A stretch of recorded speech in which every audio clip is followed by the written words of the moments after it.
Doctor مقصود اعظمی کی تحریروں سے لی گئی شعور اور لاشعور کے مکالمے کی اس کہانی میں خوش آمدید۔ دیکھیے، یہ کہانی ایک ایسے سوال سے شروع ہوتی ہے جو شاید کبھی نہ کبھی ہم سب کے ذہن میں ضرور آتا ہے۔ ذرا تصور کیجیے، ایک بہت ہی وسیع و عریض سمندر کا ساحل ہے، صبح کی ہلکی ہلکی روشنی پھیل رہی ہے اور ایک راہب لہروں کی آواز سنتے ہوئے گہری سوچ میں ڈوبا ہوا ہے۔ تو یہ جو راہب ہے نا، یہ ایک عرصے سے بس ایک ہی سوال کی گرداب میں پھنسا ہوا تھا۔ ایک ایسا سوال جو ایک محدود انسان کی اپنے لامحدود خالق سے جڑنے کی تڑپ کو ظاہر کرتا ہے۔ وہ بس یہی سوچ رہا تھا کہ اپنے رب کو کیسے جانا جائے، اس کی پہچان، اس کا عرفان آخر کیسے حاصل ہو۔ آخر ایک محدود ذہن اس لامحدود ذات کو کیسے سمجھ سکتا ہے، کیسے اس کا احاطہ کر سکتا ہے؟ جب سوچ سوچ کر اس کی ہر کوشش ناکام ہو گئی اور یہ گتھی سلجھنے کے بجائے مزید الجھتی چلی گئی، تو بس راہب نے ہار مان لی۔ اس نے اپنی بے بسی کا اعتراف کیا اور نگاہیں آسمان کی طرف اٹھا دیں، جیسے کہہ رہا ہو کہ اب جواب صرف وہیں سے آ سکتا ہے۔ اور پھر ایک رہنمائی آئی۔ اللہ نے ایک فرشتے کو ایک چھوٹے سے بچے کی صورت میں اسی ساحل پر بھیج دیا۔ راہب نے دیکھا کہ یہ بچہ ایک بڑا عجیب سا کھیل کھیل رہا ہے۔ اس کے پاس ایک چھوٹی سی بالٹی تھی اور ایک پیالہ، اور وہ بس سمندر سے پیالہ بھر بھر کر اس بالٹی میں ڈال رہا تھا۔ راہب کچھ دیر تو خاموشی سے یہ سارا منظر دیکھتا رہا۔ آخرکار اس سے رہا نہیں گیا۔ وہ بچے کے پاس گیا اور بہت نرمی سے پوچھا، یہ کیا کر رہے ہو؟ اس بچے نے بنا اس کی طرف دیکھے اپنے کام میں ہی مگن رہتے ہوئے بالکل سیدھا سا جواب دیا، میں سمندر کو اس بالٹی میں ڈال رہا ہوں۔ یہ سن کر راہب مسکرایا اور سمجھانے والے انداز میں بولا، ارے یہ تو دیوانگی ہے، بھلا اتنا بڑا سمندر اس چھوٹی سی بالٹی میں کیسے آ سکتا ہے؟ اس پر وہ بچہ رکا، اس نے کام چھوڑا اور اپنی گہری نگاہیں سیدھا راہب پر ڈال دیں اور بہت ہی پرسکون آواز میں کہا، اور کیا یہ دیوانگی نہیں کہ تم اس پیالہ بھر کھوپڑی میں خدا جیسی لامحدود ذات کو سمیٹنے کی کوشش کر رہے ہو؟ بس یہ سننا تھا کہ راہب پر تو جیسے سکتہ طاری ہو گیا۔ یہاں سے اب کہانی کا رخ بدلتا ہے۔ اب ہم آتے ہیں اپنے شعور کی طرف، یعنی ہماری سوچ، ہماری کانشسنس۔ جب ہمارے شعور نے صدیوں پرانی اس کہانی کو سنا تو اس نے اس سے ایک کہہ لیں کہ غلط مطلب نکال لیا۔ شعور یہ مان بیٹھا کہ خدا کو جاننے کی ہر کوشش بیکار ہے، ایک ایسی بے وقوفی ہے جس کا کوئی فائدہ نہیں۔ اور اس نتیجے نے کیا کیا؟ اس نے شعور کے اندر ایک محدودیت کا، ایک لمیٹیشن کا احساس پیدا کر دیا۔ اب جب بھی اس کے اندر سچ کو ڈھونڈنے کا جذبہ اٹھتا تو فوراً وہ کہانی یاد آ جاتی۔ وہ خود کو ایک چھوٹی سی بالٹی سمجھتا اور خدا کی ذات کو ایک لامحدود سمندر، اور بس پیچھے ہٹ جاتا۔ اور یہی بے بسی کا احساس آہستہ آہستہ مایوسی اور بے چینی میں بدلنے لگا۔ آخرکار شعور بالکل تھک ہار گیا اور اس نے احتجاج کرنا شروع کر دیا۔ اس نے دعا کے لیے ہاتھ اٹھانے چاہے، لیکن الفاظ ہی نہیں مل رہے تھے۔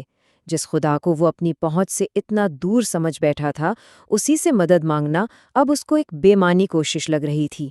وہ اپنی ہی بنائی ہوئی قید میں بالکل بے یار و مددگار پھنسا ہوا محسوس کر رہا تھا۔ لیکن کہتے ہیں نا، ہر اندھیرے کے بعد روشنی ہوتی ہے۔ اسی مایوسی کے اندھیرے میں امید کی ایک کرن چھپی ہوئی تھی۔ شعور کو اچانک یاد آیا کہ اس کہانی میں راہب کی رہنمائی کے لیے ایک فرشتہ بھی تو بھیجا گیا تھا۔ بس جیسے ہی اس کا دھیان اس طرف گیا، وہ امید کی چھوٹی سی کرن پھیل کر ایک روشن مینار بن گئی، ایک ایسی روشنی جو اسے اپنی طرف بلا رہی تھی۔ شعور اس روشنی کی طرف کھنچتا چلا گیا اور جب پاس پہنچا تو اس نے خود کو ایک نورانی وجود کے سامنے پایا۔ اور جانتے ہیں یہ کون تھا؟ یہ اس کا اپنا ہی لاشعور تھا، اس کی ذات کا وہ لامحدود حصہ جو وقت اور مادے کی قید سے بالکل آزاد ہے۔ ایک ایسا گائیڈ جس کے چہرے پر صدیوں کا تجربہ بھی تھا اور ایک بچے جیسی معصومیت بھی۔ اس وجود نے مسکرا کر اپنا تعارف کروایا، لاشعور۔ اپنے اندر چھپے اس رہنما کو سامنے پا کر شعور نے فوراً اپنا سب سے بڑا مسئلہ اس کے سامنے رکھ دیا۔ اس نے پوچھا، میری یہ لمیٹیشن، یہ محدودیت آخر ختم کیسے ہو؟ میں اس لامحدود ذات سے جڑوں تو کیسے جڑوں؟ لاشعور نے اب سمجھانا شروع کیا۔ اس نے کہا، دیکھو، اصل بات محدودیت کو ختم کرنا ہے ہی نہیں، بلکہ اصل ہنر تو یہ ہے کہ محدودیت میں رہتے ہوئے لامحدود کو کیسے پایا جائے۔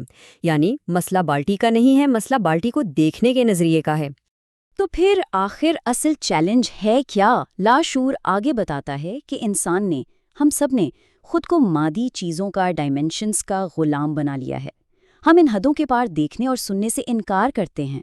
یہ ایک ایسی قید ہے جو ہم نے خود اپنے اوپر لگائی ہے۔ حالانکہ سچ تو یہ ہے کہ ہر انسان کو لامحدود صلاحیتوں کے ساتھ پیدا کیا گیا تھا۔ اور پھر لاشعور نے وہ دلیل پیش کی جو ہر شک کو ختم کر دیتی ہے۔ قرآن کی وہ خوبصورت آیت وَفِي أَنفُسِكُمْ أَفَلَا تُبْصِرُونَ، جس کا مطلب ہے میں تو تمہارے اندر ہی ہوں، تو پھر تم دیکھتے کیوں نہیں؟ یہ ایک ڈائریکٹ انویٹیشن ہے، ایک سوال ہے جس کا جواب ہمیں ڈھونڈنا ہے۔ دیکھیں، بات بہت سادہ سی ہے۔ گواہی دینے کے لیے پہلے دیکھنا ضروری ہے، ایسا ہی ہے نا؟ عدالت بھی تو صرف آئی وٹنس کو مانتی ہے۔ بالکل اسی طرح خدا پر حقیقی ایمان لانے کے لیے صرف مان لینا کافی نہیں ہے، اسے جاننے اور دیکھنے کی جستجو کرنا، کوشش کرنا لازم ہے۔ اور یہیں پر انسانی زندگی کا اصل مقصد سامنے آتا ہے۔ ہم سب لامحدود سے اپنا سفر شروع کر کے اس محدود دنیا میں آتے ہیں، اور ہمارا کام کیا ہے؟ ہمارا کام ہے یہاں سے واپس لامحدود کی طرف لوٹنا۔ یہ سفر اپنی چھپی ہوئی طاقتوں کو جگانے کا سفر ہے، اپنی اصل سے دوبارہ جڑنے کا سفر ہے۔ شعور کو اب جا کر بات سمجھ آئی۔ اس کو سمجھ آیا کہ پیالہ بھر کھوپڑی سے مراد وہ محدود مٹیریل سوچ ہے جو راستے کی سب سے بڑی رکاوٹ ہے۔ تو پھر سوال یہ تھا کہ اس محدودیت سے نکلا کیسے جائے؟ لامحدود حواس کیسے حاصل کیے جائیں؟ آخر راستہ ہے کیا؟ لاشعور نے اس کا بالکل سیدھا اور صاف جواب دیا، بالکل مسئلے کی جڑ پکڑ لی۔ اس نے کہا، تمہاری محدودیت کی وجہ تمہاری آرام طلبی اور تمہارا ذاتی مفاد ہے۔ یعنی جب تک ہماری سوچ صرف میں اور میرا کے گرد گھومتی رہے گی، وہ کبھی لامحدود نہیں ہو سکتی۔ تو پھر آگے کا راستہ کیا ہے؟ لاشعور نے بتایا، سب سے پہلے اپنی ذات کے خول سے باہر نکلو۔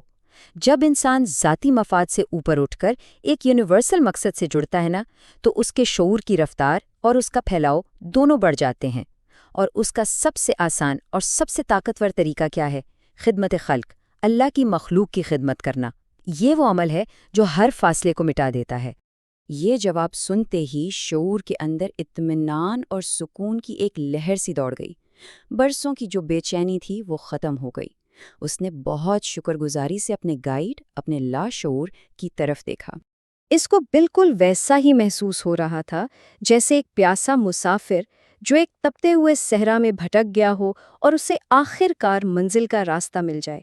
اب مایوسی کی جگہ امید نے لے لی تھی، اور بے مقصدیت کی جگہ ایک مقصد نے۔